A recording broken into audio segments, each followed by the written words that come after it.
हमेशा सीखते रहो, ये एक प्रेरणादायक कहानी है, इसको पूरा देखना। एक बार गांव के दो दोस्तों सोनू और मोनू ने शहर जाकर पैसे कमाने का निर्णय लिया। शहर जाकर कुछ महीने इधर उधर छोटा मोटा काम कर दोनों ने कुछ पैसे जमा किए। फिर उन पैसों से अपना अपना व्यवसाय प्रारंभ किया। दोनों का व्यवसाय चल पड़ा। 2 साल में ही दोनों ने अच्छी खासी तरक्की कर ली। व्यवसाय को फलता फूलता देख मोनू ने सोचा कि अब तो मेरा काम चल पड़ा है, अब तो मैं तरक्की की सीढ़ियां चढ़ता चला जाऊंगा। लेकिन उसकी सोच के विपरीत व्यापारिक उतार चढ़ाव के कारण मोनू को उस साल अत्यधिक घाटा हुआ। अब तक आसमान में उड़ रहा वह व्यक्ति यथार्थ के धरातल पर आ गिरा। वह उन कारणों को तलाशने लगा जिनकी वजह से मोनू का व्यापार बाजार की मार नहीं सह पाया। सबसे पहले उसने अपने दोस्त सोनू के व्यवसाय की स्थिति का पता लगाया, जिसने उसके साथ ही व्यापार आरंभ किया था। वह यह जानकर हैरान रह गया कि इस उतार चढ़ाव और मंदी के दौर में भी सोनू का व्यवसाय मुनाफे में है। उसने तुरंत उसके पास जाकर इसका कारण जानने का निर्णय लिया। अगले ही दिन वह सोनू के पास पहुंचा। सोनू ने उसका खूब आदर सत्कार किया और उसके आने का कारण पूछा।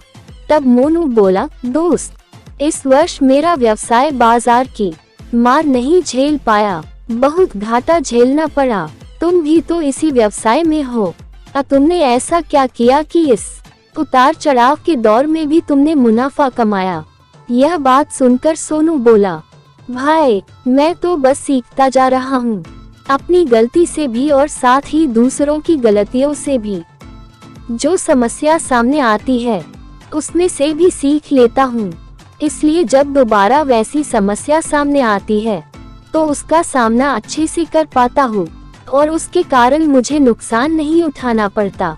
बस ये सीखने की प्रवृत्ति ही है जो मुझे जीवन में आगे बढ़ाती जा रही है। अपने दोस्त सोनू की बात सुनकर मोनू को अपनी भूल का एहसास हुआ। सफलता के मद में वो अति आत्मविश्वास से भर उठा था और सीखना छोड़ दिया था।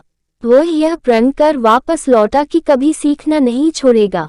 उसके बाद उसने कभी पीछे मुड़कर नहीं देखा और तरक्की की सीढ़ियां चढ़ता चला गया। सीख, दोस्तों, जीवन में कामयाब होना है तो इसे पाठशाला मान हर पल सीखते रहिए। यहाँ नित नए परिवर्तन और नए विकास होते रहते हैं। यदि हम स्वयं को सर्वज्ञता समझने की भूल करेंगे तो जीवन की दौड़ में पिछड़ जाएंगे, मोनू की तरह, क्योंकि इस दौड़ में जीतता वही है जो लगातार दौड़ता रहता है। जिसे दौड़ना छोड़ दिया उसकी हार निश्चित है। इसलिए सीखने की ललक खुद में बनाए रखें। फिर कोई बदलाव, कोई उतार चढ़ाव आपको आगे बढ़ने से नहीं रोक सकता। फ्रेंड्स, आपको ये सोनू और मोनू की मोटिवेशनल स्टोरी कैसी लगी? आप अपने कमेंट्स के द्वारा हमें अवश्य बताएं। ये हिंदी स्टोरी पसंद आने पर लाइक और शेयर करें। ऐसी ही और मोटिवेशनल स्टोरी पढ़ने के लिए अपने प्यारे दोस्त के चैनल अंकित KJM को सब्सक्राइब करें। धन्यवाद। थैंक्स।